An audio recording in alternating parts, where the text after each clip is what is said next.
Assalamualaikum warahmatullahi wabarakatuh. Hai, halo. Kembali lagi bersama saya Manda, si dosen cilik. Kita sekarang mau melanjutkan materi mengenai metode penelitian. Nah, khusus kali ini saya akan bahas tips and trick bagaimana kalian bisa mengecek pekerjaan skripsi atau penelitian kalian yang bersifat kualitatif. So, let's get started. Nah, sebetulnya ada beberapa hal saja yang perlu kalian ingat gitu ya. Bagaimana cara dosen mengecek pekerjaan kalian itu sudah benar atau belum, yaitu keselarasan. Nah, di sini saya perlihatkan bagaimana tujuan, kerangka pemikiran, dan pedoman wawancara itu harus apa? Harus selaras gitu. Jadi cepat banget cara dosen itu untuk menguji ya. Bahkan sebelum punya berkas pun sebetulnya dengan sangat cepat bisa tahu apakah ini sudah oke atau belum oke nih skripsinya ya. Jadi yang dicek apa? Tujuan penelitiannya apa? Nyambung nggak dengan kerangka pemikiran yang kira-kira diadopsi ya. Modelnya atau teorinya cocok tidak gitu ya. Nah, kemudian dicek lagi, apakah kerangka pemikiran relevan dengan pedoman wawancara yang kalian buat di bab 3? Gitu loh. Jadi di bab 1 dicek tujuannya, di bab 2 dicek kerangka pemikirannya, dicek di bab 3 dicek pedoman wawancaranya. Ya. Artinya apa? Ketika kalian menurunkan pedoman wawancara, itu yang kalian perhatikan adalah kerangka yang kalian modelnya adopsi atau teorinya adopsi. Checklist. Next. Kita kasih contoh deh ya. Ini adalah judul skripsi ini adalah skripsi maksudnya dengan judul Efektivitas Layanan HI.U Bandung, Studi pada Badan Pelayanan dan Perizinan Terpadu Kota Bandung. Ini adalah skripsi mahasiswa bimbingan saya dengan nama Muhammad Arif dari Telkom University. Nah, Arif ini ingin mengetahui bagaimana efektivitas kerja di satu badan pemerintahan ya, yang katanya sudah menggunakan atau mengadopsi teknologi. Ya, jadi ini adalah bentuk IGAF gitu. Teori yang Arif adopsi atau dijadikan acuan adalah teori PISIS ya, yaitu performance, information, economy, control, efficiency, and service. Nah, itu kenapa dipilihnya itu karena memang ini juga bisa digunakan untuk layanan-layanan yang bersifat elektronik gitu ya. Metodenya adalah kualitatif deskriptif. Jadi kualitatif yang sifatnya deskriptif. Arif juga di penelitian tersebut menggunakan alat analisis atau software kualitatif yang namanya atlas.ti. Kalau nggak salah TI7 ya, TI7. Oke, apa yang kita akan coba kupas dari skripsi ini yang tadi berkaitan dengan checking keselarasan. Oke, saya coba lihat dari tujuan penelitian dulu ya. Tujuan penelitiannya adalah untuk mengetahui pelaksanaan kerja yang dilakukan BPPT Kota Bandung dalam mengefektifkan pelayanan informasi perizinan melalui HI.U Bandung. Jadi, tadi ya tentang kinerja ya, pelaksanaan kerja. Efektif atau enggak tuh menggunakan HI itu gitu ya. Tadi seperti yang saya coba utarakan bahwa kerangka pemikirannya mengadopsi teori PISIS.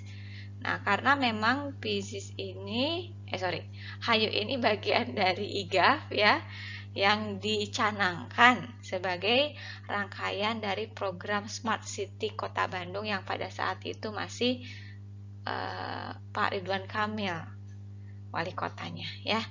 Jadi konsep Smart City itu di atas, kemudian sistem Hayu Bandung sebagai bagian dari Smart City yang dimaksud, dan kemudian ada Hayu di bawah. Jadi ingin lihat efektivitas Hayu dengan menggunakan PISIS. Nah, apa yang Arif lakukan ya dengan PISIS ini kaitannya dengan pedoman wawancara, yaitu menggunakannya sebagai rancangan ya, rancangan pertanyaan. Ya, kan kalau di kuantitatif ada yang namanya variabel biasanya kita gunakan. Nah, kalau di kualitatif ini pakai faktor boleh ya, pakai faktor. Jadi ada PISIS, kemudian Arif coba untuk membuat indikatornya.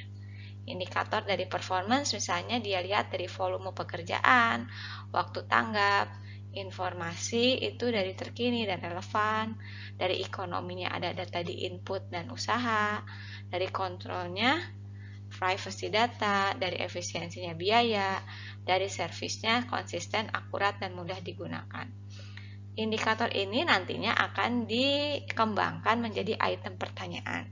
Sehingga di sini instrumen penelitian yang Arif gunakan selain dirinya sendiri adalah pedoman wawancara yang tadi ya indikatornya itu ada gitu, sehingga nanti ketika pelaksanaan wawancara ya nggak kemana-mana banget gitu probingnya. Kan memang ada probing ya di kualitatif, tetapi kalau misalnya pewawancara tidak mengetahui ya apa sebetulnya yang diharapkan atau apa yang sebetulnya yang berkaitan dengan apa yang ditanyakan, itu biasanya kemana-mana, sehingga rasanya pedoman wawancara ini akan amat sangat membantu ya ketika nanti mengumpulkan data di lapangan.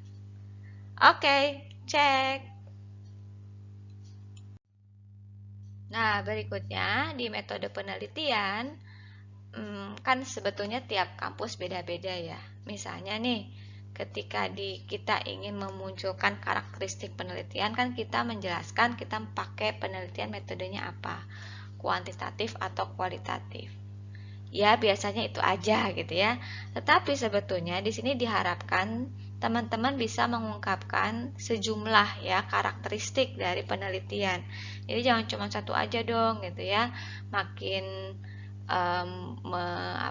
makin banyak informasi yang didapatkan oleh pembaca itu makin jelas posisinya di mana. Misalnya Arif bilang bahwa dia menggunakan metode kualitatif dengan tujuannya deskriptif dan unit analisisnya adalah organisasi. Karena kan yang dia lihat itu bukan bukan masyarakat ya, tapi BPPT selaku organisasi. Waktu pelaksanaannya yaitu cross section, artinya dia melakukan ini untuk one shot event, tidak dilakukan pada waktu-waktu mendatang atau sebelumnya. Maaf. Kemudian di sini ada parameter penarikan sampel.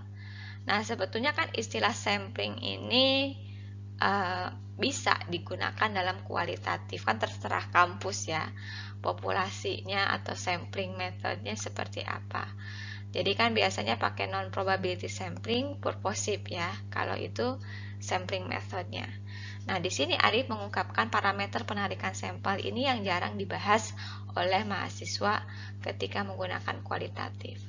Nah, sehingga di sini kita bisa mengambil informan dengan sejumlah pertimbangan, bisa karena latarnya, bisa karena pelakunya, bisa karena peristiwanya, dan bisa karena prosesnya. Jadi misalnya dari latarnya, berarti kita langsung kantor BPPT-nya ya, tempat tinggal orang yang mengajukan perizinan online, itu juga bisa latarnya. Oke, yang kedua adalah dari pelaku, itu kita bisa mengambil para pejabat di sana ya, orang-orang yang kredibel untuk bisa kita tanyai mengenai BPPT ya, termasuk juga usernya atau orang yang pengguna dari layanan itu sendiri. Peristiwa bisa juga dijadikan pertimbangan, yaitu mau apa dulu nih pelayanan, perizinan, pengaduan yang kita akan bahas ya.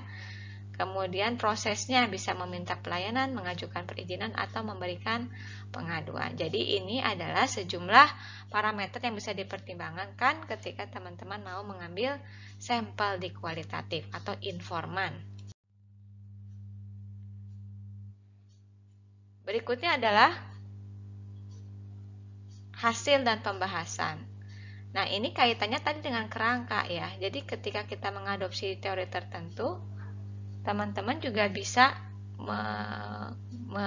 menggunakan ya kerangka tersebut untuk di bab 4 ya. Biasanya kan 4.1 hasil ya, 4.2 berikutnya itu pembahasan. Itu bebas aja.